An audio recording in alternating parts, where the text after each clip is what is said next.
최근에 중국을 견제하기 위한 동아시아의 지역에 상당히 미국이 신경을 쓰고 있는 시점이기 때문에 한미동맹이 앞으로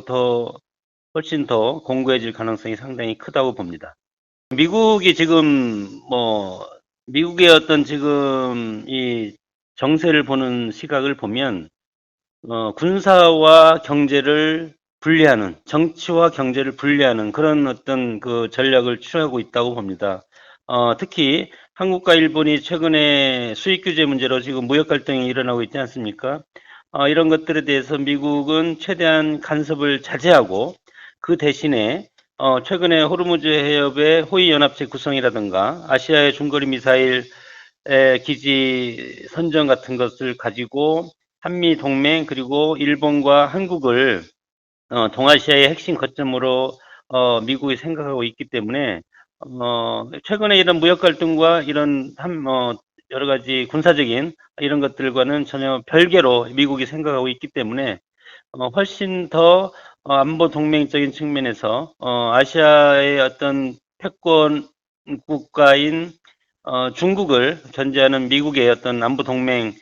그런 트러스트가 상당히 더 강화될 거라고 봅니다. 미국 입장에서는 이것의 탈퇴를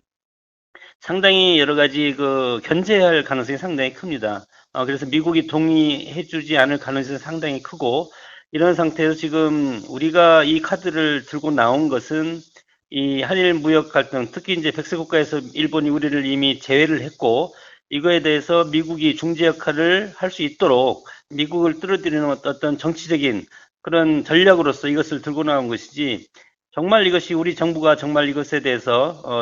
연장을 하지 않는다. 그런 것들은 아직 판단하기에는 시기상조라고 보고 이런 상황에서 봤을 때 미국과 물론 지금 긴밀히 협조를 하고 있겠지만 미국 자체도 이거에 대해서는 어떤 한국이 탈퇴를 긍정적으로 보지는 않을 가능성이 상당히 크다고 봅니다. 북한으로서는 이 미사일 발사가 도발일 수도 있지만 어떻게 보면은 모든 나라가 미사일을 발사하고 있기 때문에 우리가 이것을 이제 도발로 해석을 하는 건데 트럼프 입장에서는 이것을 도발로 보지 않지 않습니까? 이런 것에 우리가 주목을 해볼 필요가 있고 이렇게 미사일을 발사하는 것은 여러 가지 포석이 있습니다. 세 가지 정도의 어떤 그런 의미가 있다고 보는데 물론 도발일 수도 있지만 북한 입장에서 보면 지금 최근에 미국과 핵 협상을 하고 있지 않습니까? 이거에 대한 어떤 협상력을 극대화시킬 수 있는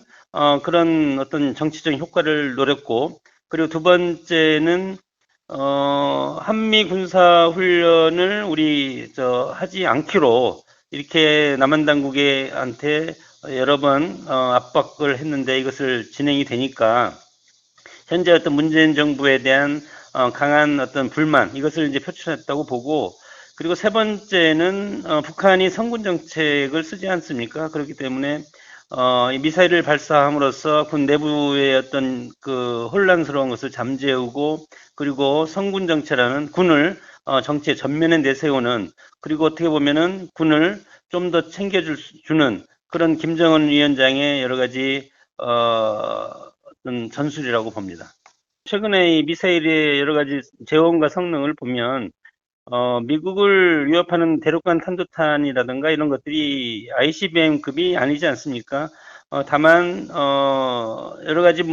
우리 최근에 우리가 도입한 미국에서 도입한